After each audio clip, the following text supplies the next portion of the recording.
Yun, good morning guys. So for this video, naka-timelapse ako. Ayun, ginagawa yung kalsada, may traffic din. Naka ano ako ngayon.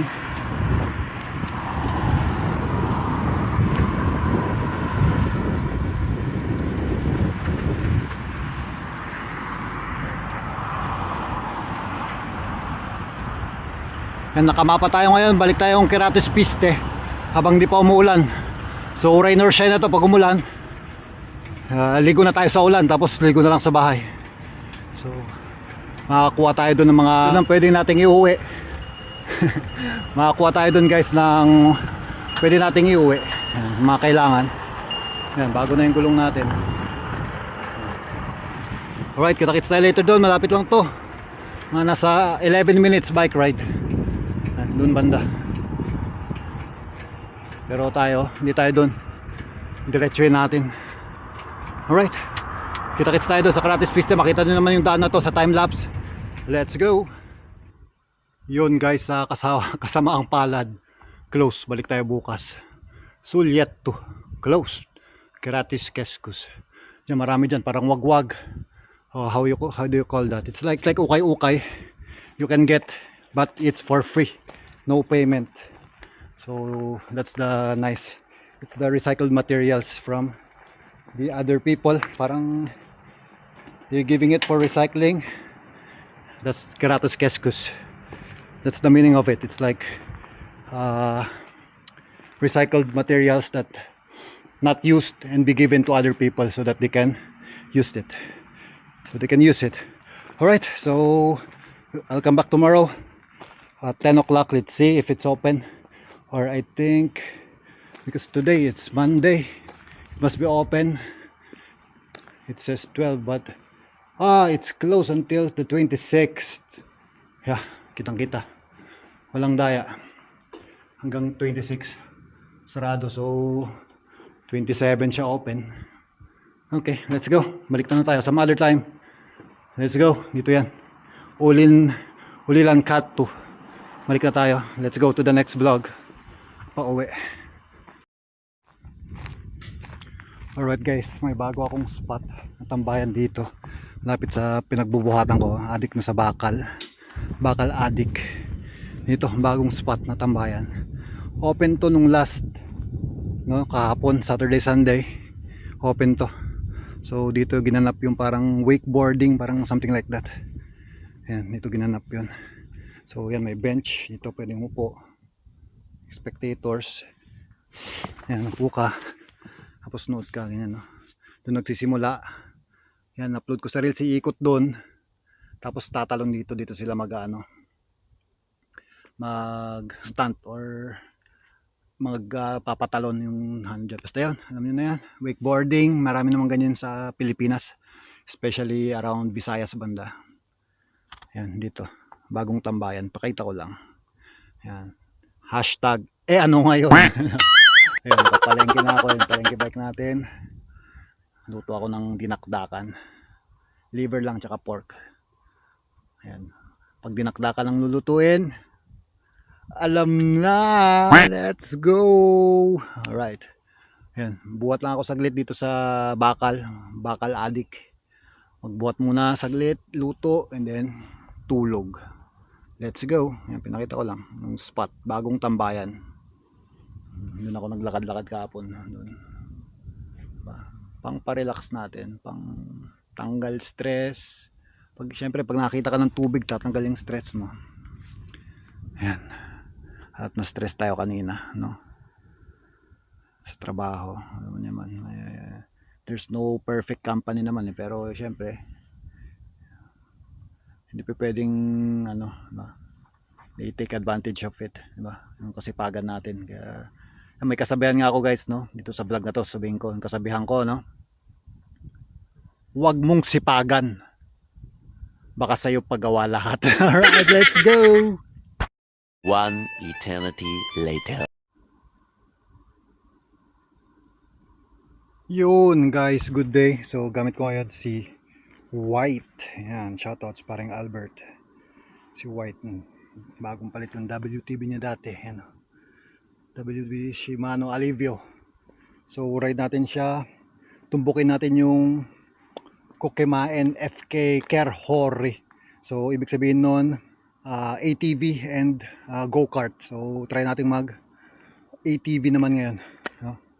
So dito ko na start ang vlog. So from here, time lapse tayo going there. Mga 6 to 7 kilometers lang naman yon. So balikan, tignan natin kung makapunta pa ako mamaya ng Biltima one way, and then train tayo pa uwi. Yan, ito yung sifal bag na nabili ko. Alright, yun lang. Gamitin naman natin to si White para hindi magtampo. At bibili ako sa Biltima mamaya ng bike lock. Tingnan natin, U-lock. At mas safe yung U-lock. Alright, nakapin na yung location natin. Going there. Time lapse na lang from here para hindi mahaba ang video. Kita-kits tayo doon sa ATV. Mag-ATV tayo. Solo ride. Let's go.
Bagong ruta, guys.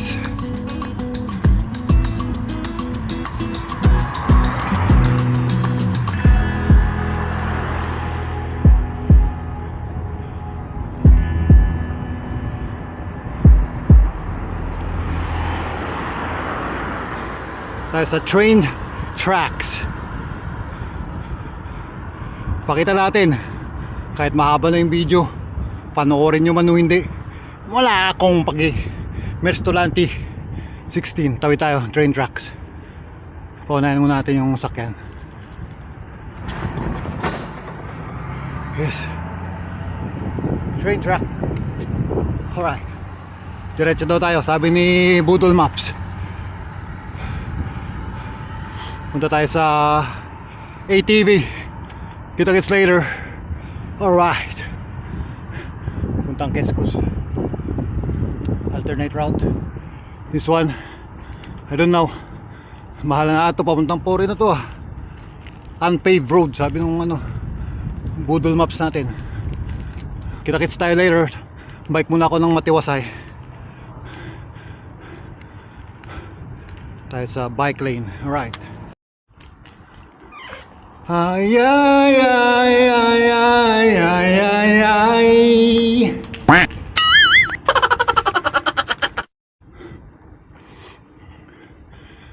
Yun na nga, pinagkalsada pa tayo ni Budol Maps, guys. Gilid lang tayo. Mabait naman ng mga drivers dito eh. Gedli ahon pa. 1/6. Hey. Hey, hey. Nature. Okay. Bike muna ako ng matino. Naka one hand tayo. Gamit ko si White. Alright. White Ghost. Let's go.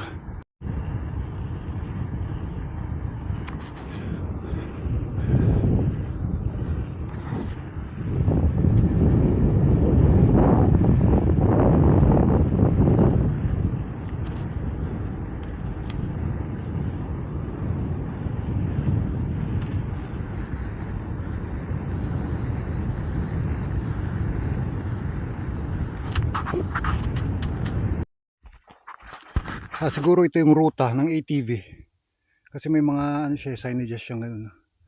Malamang yan na magiging ruta ng ATV natin mamaya.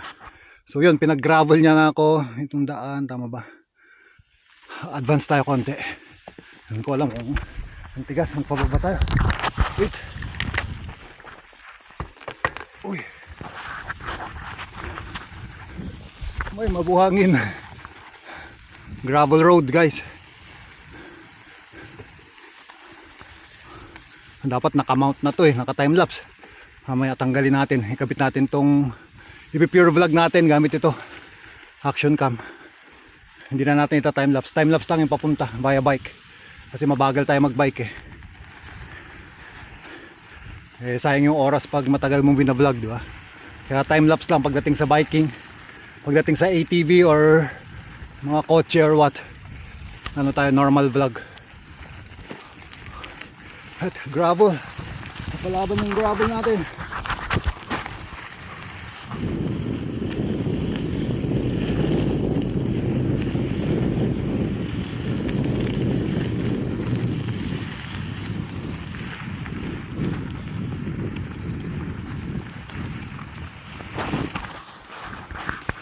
Hybrid, palaban yung hybrid natin si White.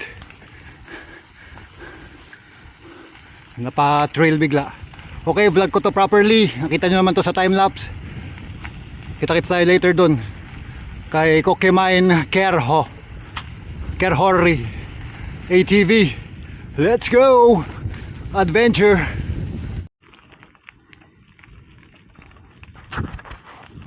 Ito nyo ba? Sand dunes.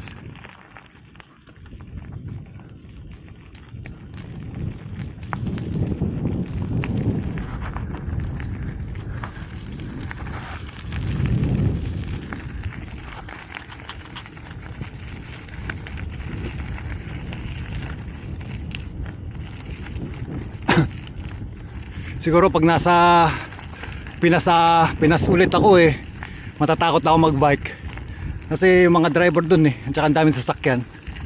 Parang dito kasi solo mo yung bike lane, malayo umovertake mga sasakyan.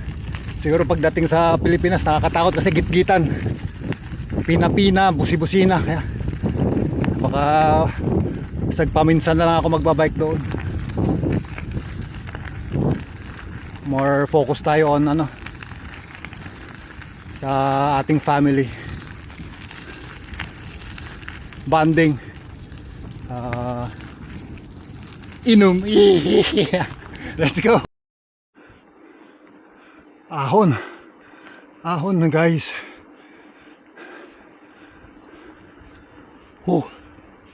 Sarap magbike. Ahon. Let's go. Parang layo din pala nun ah.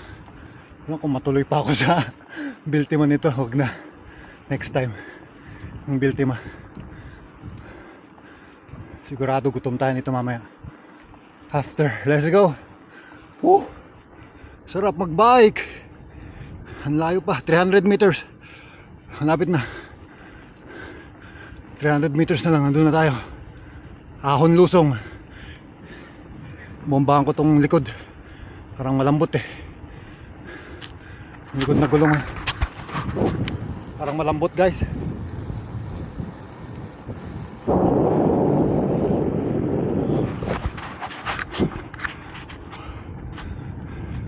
Alright, cut ko na dito para may pang vlog tayo sa ATV. Hindi masyado mahaba. Let's go. Para may battery pa. Yun guys, nandito na tayo. Kaso parang close. Siguro naka-summer. Walang tao eh. Dito naman ito yung turo ng mapa. Kaya itong building kaya na to. Wala naman tao. Ito siya, yung truck. Ayan, kita nyo. Yan na yung truck. So walang tao. Umaga pa. Eh ano na, 9:47. So kaya yung ATV. Ito yung pinaka-building lang nila eh. Kaso wala, parang walang tao. Hanapin natin dun. Kung wala, one shot ko na lang Biltima siguro, or let's see. Let's go. Para sulit yung ride. Ano muna ang tubig. Saan ako nakarating guys, oh. The less road traveled. Less road traveled guys. Using the bike only, di ba? Diba? So it's bike packing. Yung mga ganitong setup, mga ganyang setup, or yung maraming pannier na yun, bike packing yun. Hindi siya homeless guys. Pwede na rin consider yung homeless, pero at least you're living the life, diba? You're living the simple life. Parang how do you call that? Connecting with nature. Yung ano ka lang, minimalist kumbaga.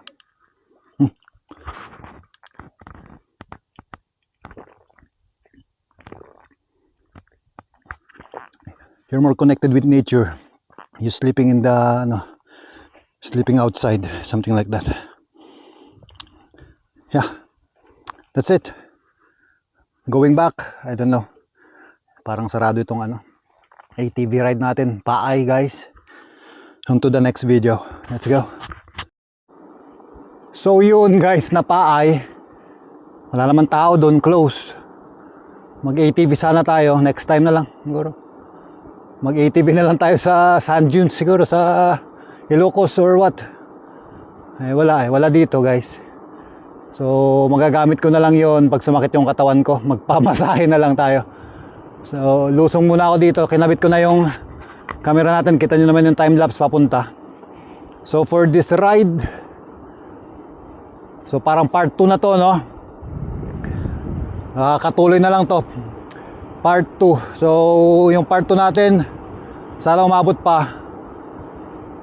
Malakas ang hangin, pasensya na, lusong tayo. Dahan-dahan lusong.